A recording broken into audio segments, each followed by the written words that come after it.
Hi, this is Abhinav, and we will study fundamental rights.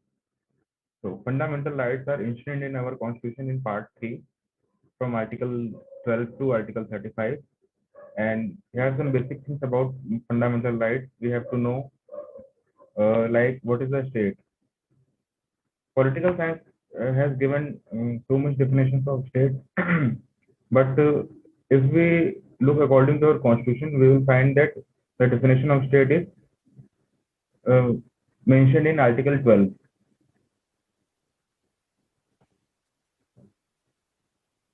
Article 12 says, in this part, unless the context otherwise required, state includes the government. So what is the government? Government is executive. Government and Parliament of India. The Parliament is legislative body and the government is executive body. So at the union level, the executive and the legislative body means the government and the Parliament of India, and the government and the legislature of the each of the state. Okay, तो जो भी states है हमारे, each of the state, उनका legislature and the government executive. So union executive and legislature, state executive and legislature, and all local or other authorities within the territory of India or under the control of the government of India, means outside India. So what states include? The government, Parliament of India, government, and the legislature of each of the state, and all local or other authorities within the territory of India or under the control of the government of India. This is the definition of the state. So, judiciary is also the part of the state. But when we talk about fundamental rights, part 3, judiciary, when judiciary exercise writ jurisdiction under Article 32, means if our fundamental rights are violated, so we could go to the judiciary for safeguarding our fundamental rights. Supreme Court is the custodian of the Constitution, and fundamental rights are guaranteed. So Supreme Court, when Supreme Court or High Court means judiciary, higher judiciary exercise the writ jurisdiction under Article 32, and High Court has different articles. So they extend for when we talk about the law. So Article 13 has given the negative definition of law, means what could not be a law. Okay. So here, Article 13, Clause 2. The state shall not make any law. Very clear. State shall not make any law which takes away or abridges the right conferred by this part. Means this part is talking about part 3. The state shall not make any law which takes away, abridges the right conferred by part 3, and any law made in contravention of this clause shall to extend the contravention be void. मतलब कोई भी law है part 3 के against में जा रहा है, part 3 को वॉल्यूट कर रहा है, कॉन्ट्रावेन कर रहा है, कुछ पावर्स को टेक अवे कर रहा है, कुछ राइट्स को अब्रीज कर रहा है, तो any such law shall be declared as void. यहाँ पर कुड नहीं है, शुड नहीं है, shall be declared as void. Okay, what is law?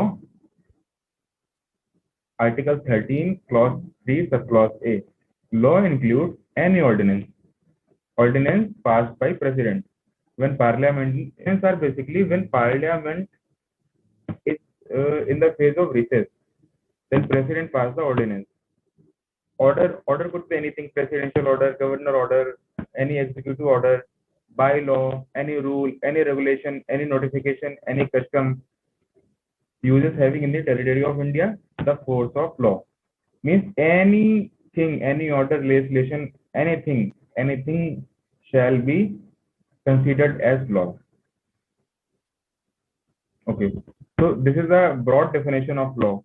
We do not have to know about the very basic, the very deepest point of the law, but we have to know about the very broad sense. So, state shall not make any law. Article 12, we have studied.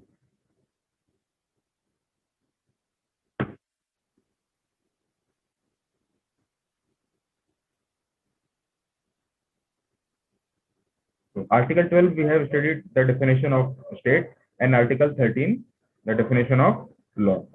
Okay. So now what are the rights? Basically, rights are something that are given to us against the state, are given to us against the state, because state is too powerful. State has everything. State has executive body. State has legislative body. State has judiciary body. State has any other local ruling authority inside the India, outside the India, under the control of government of India. So state has too much powerful. So citizens are very vulnerable to state. So fundamental rights are given to us. Our constitutional forefathers has enshrined the fundamental rights in our constitution because they wanted to control the power of state against the citizens. Citizens are very vulnerable. So fundamental rights are given to us. So these fundamental rights are guaranteed. Fundamental rights are not sacrosanct in nature. Means they are amendable. They are amendable if they do not violate the basic structure doctrine. Okay, basic structure doctrine we will discuss in some other class. So, fundamental rights are civil rights, political rights, basically. Basically, we have four kinds of rights: civil rights, political rights, social rights, and economic rights. Any mod economic. So, any modern democracy, basically these four rights matters in any modern democracy. So civil rights, political rights, social rights, and economic rights. So rights are usually rights are considered to be given as the uh, so we know that we have four types of rights in any modern democracy, like civil rights, political rights, social rights, and economic rights. So our constitutional forefathers has given the civil and political rights in fundamental rights and social and economic rights in DPSP, Directive Principles of State Policy in Part 4. So civil and political rights are guaranteed by the Constitution of India. And these civil and political rights are basically based on intention of the government. And social and economic rights are basically based on the intention and also on availability. So when we got independence in 1947 and our constitution came into existence in 1951, so social and economic rights. So social and economic rights, our constitutional forefathers has not guaranteed because the situations were very different. We were a poor nation, and the Britishers has looted us. So social and economic rights were based on basically availability.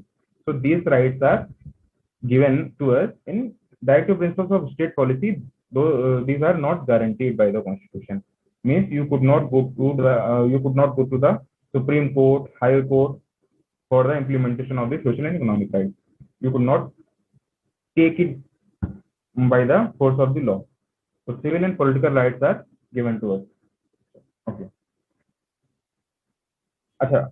Civil and political rights are not sacrosanct. They are amendable. Means if state wants to the welfare of the people, state could amend the fundamental rights. And there are so many amendments has been done with regard to the civil and political rights. Okay. So we will start with the fundamental rights. The fundamental rights basically start from the Article 14.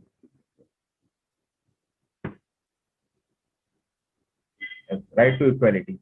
But the definition of law and the definition of the state has been given in the Article 12 and 13. Article 14 says right to equality. Right to equality basically consists of four rights: Article 14, Article 15, Article 16, Article 17. Sorry, Article 18 is also included in the right to equality. Okay. So Article 14 talks about the equality before law. Okay. So there are two things: equality before law. The state shall not deny to any person equality before the law or the equal protection of the law within the territory of India. So there are some things to understand. First, the state shall not deny to any person, means this right is available to everyone within the territory of India, either he or she is a citizen or tourist, foreigner, anyone could be. Equality before law is the absolute right, not absolute. Absolute no, not absolute right. But this right is available to everyone within the territory of India. So there are two rights: equality before the law and the equal protection of the law. So what is the equality before the law and the equal protection of the law? So equality before the law, basically this idea is coming from the uh, British Constitution, British political structure. So this is the negative definition of the law. Means no discrimination can be done in the eyes of the law based upon the status or position. Means every person is equal before the law, either it's president, prime minister, or a normal citizen, or any person within the territory of India. And another is equal protection of the law within the territory of India. So what is the equal protection of the law? Equal protection of the law is taken from the Constitution of the United States of America. So this consists of positive definition of the law, means it provides reasonable discrimination. Reasonable discrimination could be done to ensure equal effect of the law. Means if any such person is too poor and such Ambani's, Adani's there, so there could be a reasonable discrimination for implementing the equality before the law. So equality before the law consists of the two laws: equal protection of the law and the equality before the law. So it implies that everyone should be treated as normal person, treated as like. Okay, so basically Article 14 का जो aim था, the aim of the Article 14 was to implement the Dicey's rule of the law. Dicey was a political thinker, political and administrative thinker. He given the theory of the rule of law. The rule of law, the Dicey's rule of law consists three components basically. First, lex rex. Let me write it. The Dicey, D-I-C-E-Y, Dicey's rule of law. So very first component is lex rex, means supremacy of the law. Law is the supreme authority in India. So we also know that our constitution is the supreme, and Supreme Court is the constitution of Supreme Court is the custodian of the Constitution of India, and no parliament, no state legislature, no court, no judiciary is upper and above the law. So our constitution is the supreme body, supreme authority in India, means supremacy of the law. Supremacy of the law.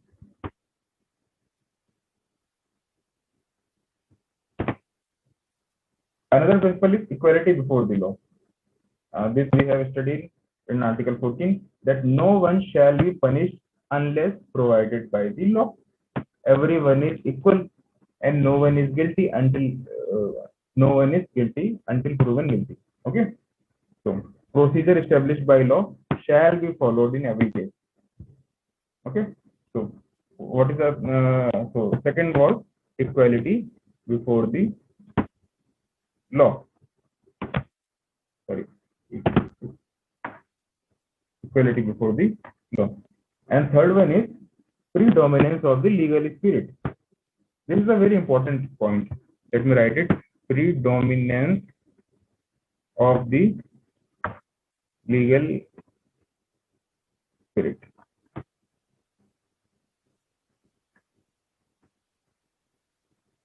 Predominance of the legal spirit means state must ensure that law is obeyed and the orders of the court are enforced. This is very simple. So if there would not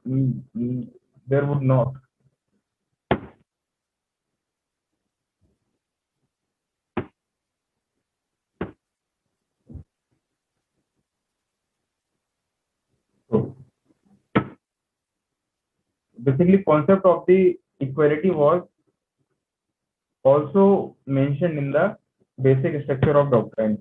So we will discuss basic structure of doctrine in some another class. So concept of the equality was described as a part of the basic structure doctrine. Okay, so you have to remember this point only. So there are some exceptions of the Article 14. So what are these exceptions? Foreign heads, foreign heads, diplomats, ambassadors, high commissioners, they are not answerable to the law of the country where they are posted. Okay, so they are free from the rule of the law. They are exempted from the rule of the law because they have this power. This power is called as diplomatic immunity. So they are free from the our law. They would be treated as their law according to their law, their country's law. Okay. So another is Article 361 provides immunity to the President of the United States of America. So President is immune. President is also immune from the equality, Article 14, right to equality, because President and the governors of the states are also excluded from the Article 14 because they are bounded by the aid and advice of the Union Council of the Minister in the case of President and the State Council of Minister in the case of Governor. So they are free from the Article 14 because whatever they are doing in their official capacity, everything is under the control of the Union Council of Ministers. So they are not responsible for anything, any action done in their official capacity. Okay. There is also third exception like parliamentary privileges. These parliamentary privileges are given to basically all MPs of Lok Sabha and Rajya Sabha and MLAs and MLCs of the state legislature. So state legislature, special court for or some other exceptions are also there, like special courts for military officers, and they are not treated as according to our law. So these are the basically exceptions of the Article 14. So, okay. Now there is Article 15. So that we have to study it. Article 15 is the prohibition of the discrimination on the grounds of religion, race, caste, sex, or place of birth. So there are 5 things mentioned in Article 15, and only these 5 things are responsible. Only these 5 things are guaranteed to us. So prohibition of discrimination. State shall not discriminate on the basis of religion, race, caste, sex, and place of birth, or any of them. Rather than these things, state shall discriminate, state could discriminate, state should discriminate in any of the grounds. These 5 grounds are exempted from the discrimination by the state. Okay, so clause 15.2 says no citizen shall on grounds of religion, race, caste, sex, place of birth, and any be subject to any disability, liability, restriction. Okay, so basically access to shops, public restaurant, hotels, and place of public entertainment, use of wells, tanks, bathing arts, roads, and place of public resort maintained wholly or partially out of state funds or dedicated to the use of general public. So basically, no citizen shall be discriminated on the basis of religion, race, caste, sex, and place of birth, or any of them in any public place. Okay. But Article 13 is very different. Article 13, not Article 13. Clause 3 of the Article 15. So, Clause 3, Article 15. Clause 3, Article 15. Nothing is the article shall prevent the state from making any special provision for women and children. Means state shall discriminate on the basis of women and children, not on the basis of state shall make any law for the women and children, because they are considered as the deprived and vulnerable class to our society. Our society is too rigid, so we have to give them special provision for the equality of the equal protection of the law. the concept of we have taken from the United States of America, the positive definition of the law. So Article 15, Clause 4, basically the reservation for the scheduled caste and scheduled tribe, and Article 15, Clause 5 is the reservation of the scheduled caste and scheduled tribes in the mm, educational institutions. Educational institutions. Okay. Article 15, Clause 6 is basically reservation of the EWS category, economically weaker section. Uh,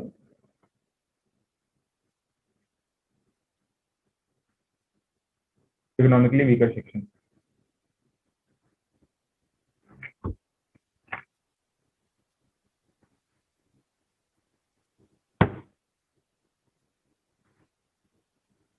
So,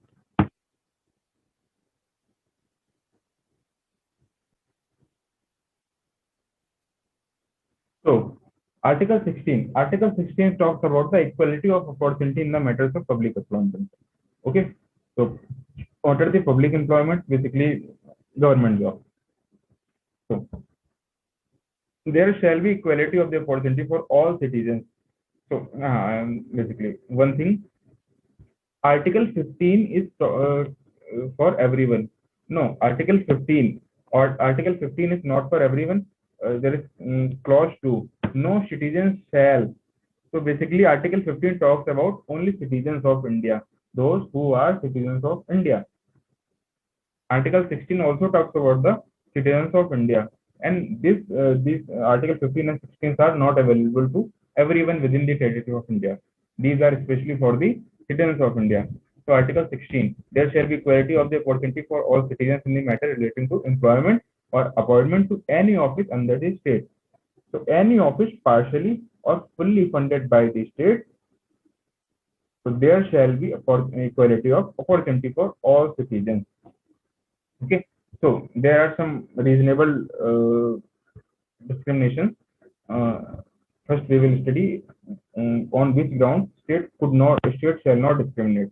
So, no citizen shall on ground only, here consists of only of religion, race, caste, sex, descent, place of birth, and resident, or any of them, be eligible for or discriminated against in respect of any employment or office under the state. Means no citizen shall be discriminated only on the basis of these 7 things: religion, race, caste, sex, descent, place of birth, and residence. Rather than these things, these grounds, state could discriminate, state should discriminate for any citizen for the public employment. Okay,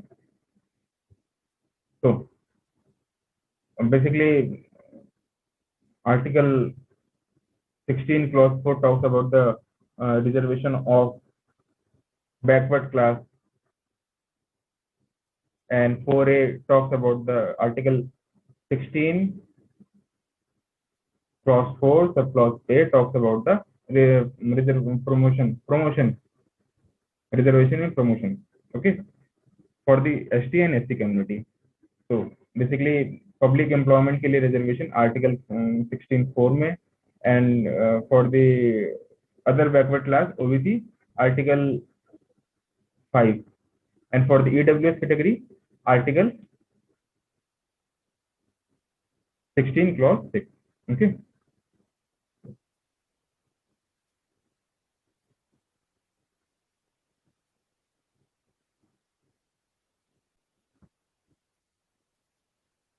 So Article 7 talks about the abolition of untouchability. So we all know that untouchability was a very inhuman practice in our Indian society. So our constitutional forefathers has abolished the untouchability in the very original constitution. So abolition of untouchability means untouchability is abolished and its practice in any form is forbidden. The enforcement of any disability arising out of untouchability shall be an offence punishable in accordance with the law. means state shall not discriminate. State shall not discriminate. State could not practice untouchability, but citizens also could not practice untouchability. Also, not only citizens but anyone within the territory of India could not practice the untouchability because we have other laws. So this right is guaranteed by the Constitution of India, but there are some other statutory laws the Parliament has passed. So we will see what are these rights. So these rights are Prevention of Civil Rights Act 1955, Prevention of Civil Rights Act 1955. So this makes practice of untouchability is a punishable offense. Okay. So another is SC Act. We also call SC Act. Okay. Sorry. So Article 18. Article 18 is very simple. No title, not being a military or academic distinction, shall be conferred by the state. So, no citizen of India shall accept any title from any foreign state. Okay. So, no person who is not a citizen of India shall, while he hold any office of profit. Office of profit is a very different thing. We will discuss in some other class. So, no person who is not a citizen of India, while he holds any office of profit or trust under the state, except without the consent of the president, any title from any foreign state. Okay. So basically, this Article 18 means the prevention of, basically not prevention, abolition of titles. So there shall not be any Maharaja, there shall not be any Nizam. Means these titles are not given by the state to anyone. Okay. So these titles are abolished. So what kinds of titles are abolished? Those titles, mm, uh, those titles that are abolished are dynastic in nature. Okay, so it does not include military title. So military title could be given, academic title could be given, like PhD, doctor, MPhil could be given, postdoctorate degree could be given. Okay, so also it does not abolish the gallantry awards, Veer Chakra, Arjun Chakra, Padam Shri, or any other award, Bharat Ratna, etc. And Article Clause 2, no citizen of India shall accept any title from any foreign state. Means Indian state also shall not give any title to any citizen of India, and no citizen of India shall accept any title from any foreign state. Basically, these were the rights to equality. We will discuss right to freedom in very next class. So please like and subscribe the channel, and we will meet in next class. Thank you very much.